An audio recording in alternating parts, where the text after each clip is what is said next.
સમાચાર સવારમાં તમારું સ્વાગત છે। આજના તાજા અને મુખ્ય સમાચાર જાણીએ તે પહેલા ચેનલને સબસ્ક્રાઇબ કરી લો। ભૂપત ભાયાણીએ કર્યા કેસરિયા। આપના પૂર્વ ધારાસભ્ય ભાજપમાં જોડાઈ ગયા છે। જૂનાગઢમાં સીઆર પાટીલે ભૂપત ભાયાણીને ભાજપનો ખેસ પહેરાવી પક્ષમાં આવકાર્યા હતા। એક મહિના પહેલા ભૂપત ભાયાણીએ ઇપના ધારાસભ્ય પદ પરથી રાજીનામું આપ્યું હતું। 2022માં તેઓ જૂનાગઢના વિસાવદરથી ચૂંટાયા હતા। તેઓ લેઉવા પાટીદાર સમાજમાંથી આવે છે। હવે પછી ખંભાતના ધારાસભ્ય ચિરાગ પટેલ ભાજપમાં જોડાશે। કોંગ્રેસના ધારાસભ્ય તેઓ 2022ની ચૂંટણીમાં જીત્યા હતા। અંબાજીમાં પરિક્રમા મહોત્સવની તૈયારી। પવિત્ર યાત્રાધામ શક્તિપીઠ અંબાજીમાં પરિક્રમા મહોત્સવની તડામાર તૈયારીઓ કરાઈ રહી છે। ગબ્બર પરિક્રમામાં ભક્તોની મોટી ભીડ ઉમટતી હોય છે। પ્રતિવર્ષ 3 દિવસ પરિક્રમા મહોત્સવનું આયોજન કરાતું, પરંતુ આ વર્ષે 5 દિવસનું કરાશે। પરિક્રમા દરમિયાન 51 શક્તિપીઠ મંદિરોમાં શાસ્ત્રોક્ત વિધિવિધાનથી હવન કરાશે। શક્તિપીઠ અંબાજીમાં આગામી 12 ફેબ્રુઆરીથી 16 ફેબ્રુઆરી સુધી 5 દિવસ પરિક્રમા મહોત્સવ ઉજવાશે। રાજ્યમાં વધુ 2 લોકોના હાર્ટ એટેકથી મોત। વલસાડમાં એક જ દિવસે 2 વ્યક્તિના હાર્ટ એટેકના કારણે મોત થયા છે। વલસાડના તિથલ રોડ એક જ દિવસમાં એક રોડ ઉપર 2 લોકોના હાર્ટ એટેકથી ગણતરીની મિનિટોમાં નિધન થયા છે, જેમાં 51 વર્ષીય વ્યક્તિ ઘરેથી નોકરી જવા નીકળ્યા ત્યારે તિથલ રોડ પર હાર્ટ એટેકથી નિધન થયું, તો આ જ રસ્તા પર ગણતરીની મિનિટોમાં એક આરટીઓ કર્મચારીને પણ હાર્ટ એટેક આવતા મોત થયું છે।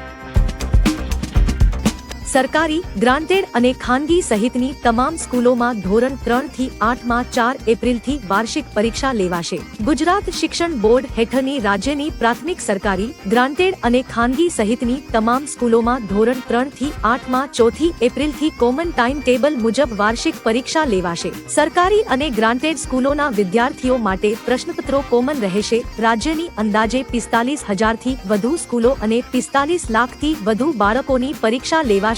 જીસીઆઈઆરટી મુજબ 23મી એપ્રિલ સુધી પરીક્ષા લેવાશે। આગળ મહત્વના સમાચાર હજુ બાકી છે, તેની શરૂઆત પહેલા વિડીયોને લાઇક કરીને તમારો સહકાર આપો। બહુચરાજી શક્તિપીઠ મંદિરનું પુનઃનિર્માણ કરાશે। પાવાગઢ અને અંબાજીમાં યાત્રાળુલક્ષી સુવિધાઓની કામગીરીનું આયોજન। ગુજરાત સરકારના નાણામંત્રી કનુભાઈ દેસાઈ દ્વારા વિધાનસભામાં નાણાકીય વર્ષ 2024-25 માટે બજેટ રજૂ કરવામાં આવ્યું હતું, ત્યારે આ વખતે સરકાર દ્વારા રાજ્યમાં આવેલા યાત્રાધામોનો વિકાસ કરવા માટે ઘણી જાહેરાત કરવામાં આવી છે। બહુચરાજી શક્તિપીઠ મંદિરનું પુનઃનિર્માણ અને પાવાગઢ તથા અંબાજી મંદિરમાં યાત્રાળુલક્ષી સુવિધાઓનું આયોજન કરાશે। અમદાવાદમાં ડબલ ડેકર બસ સેવા શરૂ। અમદાવાદ શહેરમાં ડબલ ડેકર બસ સેવા શરૂ કરવામાં આવી છે। 33 વર્ષ બાદ શહેરના રસ્તાઓ પર ડબલ ડેકર બસ દોડતી જોવા મળશે। ગઈકાલે વાસણાથી ચાંદખેડા વચ્ચે પ્રથમ એસી ડબલ ડેકર બસ અમદાવાદ મ્યુનિસિપલ ટ્રાન્સપોર્ટ કોર્પોરેશન દ્વારા શરૂ કરવામાં આવી છે। આ અવસરે અમદાવાદના મેયર પ્રતિભા જૈન તેમજ અન્ય કોર્પોરેશનના સત્તાધીશોએ બસને લીલીઝંડી આપી હતી। હવે અમદાવાદમાં જાહેર સ્થળોએ થૂંકતા પહેલા વિચારજો। અમદાવાદને સ્વચ્છ બનાવવા એએમસીએ સઘન ઝુંબેશ શરૂ કરી છે। તમામ જાહેર રસ્તા ઉપર થૂંકનારા લોકો પાસેથી ₹50થી માંડીને ₹100 સુધીનો વહીવટી ચાર્જ વસૂલવામાં આવશે। રસ્તાઓ પર લગાવેલ સીસીટીવીની મદદ લેવાશે। ઉપરાંત લોકો જાહેર રસ્તા પર થૂંકવાનું બંધ કરે તે માટે એક વિશેષ ટીમ પણ તૈનાત કરાશે। જાહેર સ્થળો પર થૂંકતા, કચરો ફેંકતા તેમજ અન્ય ગંદકી કરતા લોકો માટે ટૂંક સમયમાં જ કોર્પોરેશન પોલિસી બનાવશે।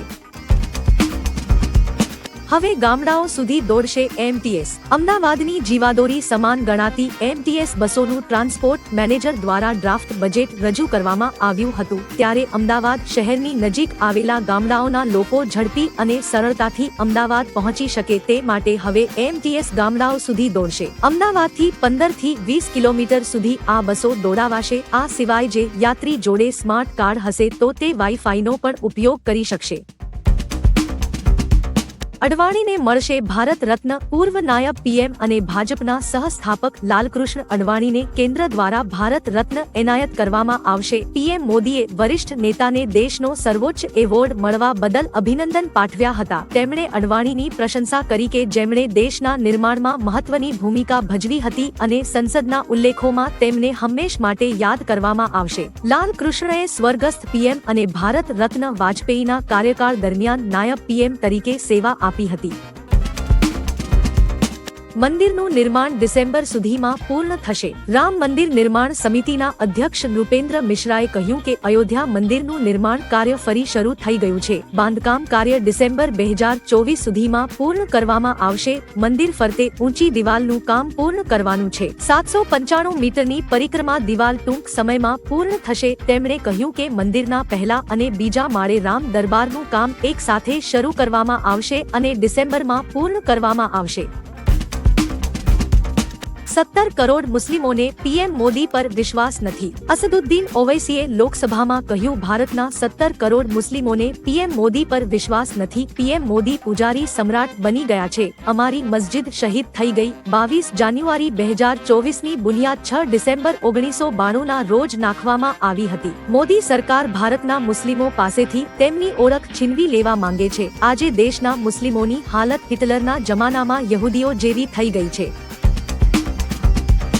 યુસીસી લાગુ કરનારું દેશનું પ્રથમ રાજ્ય બનશે ઉત્તરાખંડ. ઉત્તરાખંડના સીએમ ધામીએ કહ્યું છે કે યુસીસી લાગુ કરનારું દેશનું પ્રથમ રાજ્ય ઉત્તરાખંડ બનવા જઈ રહ્યું છે. આ અંતર્ગત કન્યાઓની લગ્નની ઉંમર 18 અને યુવકની 21 વર્ષ હશે. લગ્નનું રજિસ્ટ્રેશન ફરજિયાત થશે. આ સિવાય લિવ ઇન રિલેશનશિપનું ડિક્લેરેશન કરવું જરૂરી રહેશે. અનુસૂચિત જનજાતિના લોકો આ કેટેગરીથી બહાર છે. જ્યાં સુધી એક પત્ની હયાત છે ત્યાં સુધી બીજા લગ્ન નહીં કરી શકાય, એટલે કે બહુપત્ની પર પ્રતિબંધ મુકાશે. સીએમએ અડવાણીને અભિનંદન પાઠવ્યા. લાલકૃષ્ણ અડવાણીને ભારત રત્ન એવોર્ડ માટે પસંદગી થવા બદલ રાજ્યના મુખ્યમંત્રી ભૂપેન્દ્ર પટેલે અભિનંદન પાઠવ્યા હતા. સીએમએ ટ્વીટ કરીને કહ્યું કે અડવાણી રાજકારણમાં પવિત્રતા, શાલીનતા અને સજ્જનતાના જીવંત પ્રતીક છે. પાયાના સ્તરે કામ કરીને દેશના લોકોના કલ્યાણ, વિકાસ અને ભારતના સાંસ્કૃતિક પુનરુત્થાનમાં તેમનું યોગદાન અવિસ્મરણીય છે. આવા નેતાઓએ પાર્ટી છોડી એ સારું થયું. પશ્ચિમ બંગાળમાં ભારત જોડો ન્યાય યાત્રા દરમિયાન રાહુલ ગાંધીએ આસામના સીએમ હિમંતા બિસ્વા શર્મા અને કોંગ્રેસના પૂર્વ દિગ્ગજ નેતા મિલિંદ દેવરા પર પોતાનો ગુસ્સો ઠાલવ્યો હતો. રાહુલ ગાંધીએ કહ્યું કે હિમંતા બિસ્વા શર્મા અને મિલિંદ દેવરા જેવા લોકોએ પાર્ટી છોડી એ સારું થયું. મને આવા લોકોની જરાય પણ ચિંતા નથી. રાહુલે કહ્યું કે હિમંતા જે પ્રકારનું રાજકારણ કરે છે તે કોંગ્રેસની રાજનીતિ ક્યારેય ન હોઈ શકે. પીએમ મોદીએ કહ્યું, સમજદારને ઇશારો કાફી છે. પીએમ મોદીએ ઇન્ડિયા મોબિલિટી ગ્લોબલ એક્સપો 2024માં હાજરી આપી હતી. આ દરમિયાન તેમણે કહ્યું કે મારા પ્રથમ કાર્યકાળમાં મેં વૈશ્વિક સ્તરે મોબિલિટી કોન્ફરન્સનું આયોજન કર્યું હતું. મારા બીજા કાર્યકાળમાં હું જોઉં છું કે ઘણી પ્રગતિ થઈ રહી છે. મને ખાતરી છે કે મારી ત્રીજી ટર્મમાં પણ આવું જ થશે. આટલું બોલતા જ બધા તાળી પાડવા લાગ્યા. ત્યારે પીએમ મોદીએ કહ્યું, સમજદારને ઇશારો કાફી છે. સેમસંગ ભારતમાં જ લેપટોપ બનાવશે. કેન્દ્ર સરકારે દેશમાં લેપટોપના ઉત્પાદન પર ભાર આપવા માટે લેપટોપની આયાત પર પ્રતિબંધ મૂક્યો હતો. આ સાથે સરકારે દેશમાં લેપટોપ બનાવતી કંપનીઓને પ્રોત્સાહક રકમ આપવાની પણ જાહેરાત કરી છે. આવી સ્થિતિમાં સેમસંગે નોઈડામાં લેપટોપ મેન્યુફેક્ચરિંગ પ્લાન્ટ સ્થાપવાની યોજના તૈયાર કરી છે. કંપનીનું કહેવું છે કે મેન્યુફેક્ચરિંગ 2024ના વર્ષમાં જ શરૂ થશે. તેનાથી નવી નોકરીઓનું સર્જન થશે. અમે મંદિર તોડીને મસ્જિદ બનાવીશું. અયોધ્યામાં રામલલ્લાના અભિષેક બાદ બાંગ્લાદેશમાં હિન્દુઓ પર અત્યાચાર વધી ગયા છે. બાંગ્લાદેશી હિન્દુ પરિવારોનું કહેવું છે કે અમે અયોધ્યા જઈને ભગવાન રામના દર્શન કરવા માંગીએ છીએ, પરંતુ અહીં અમારી પાછળ અમારા પરિવાર સાથે કંઈ પણ થઈ શકે છે. કટ્ટરપંથીઓ સતત ધમકી આપી રહ્યા છે કે જો અમે સત્તામાં આવીશું તો મંદિરો તોડી નાખીશું અને મસ્જિદો બનાવીશું.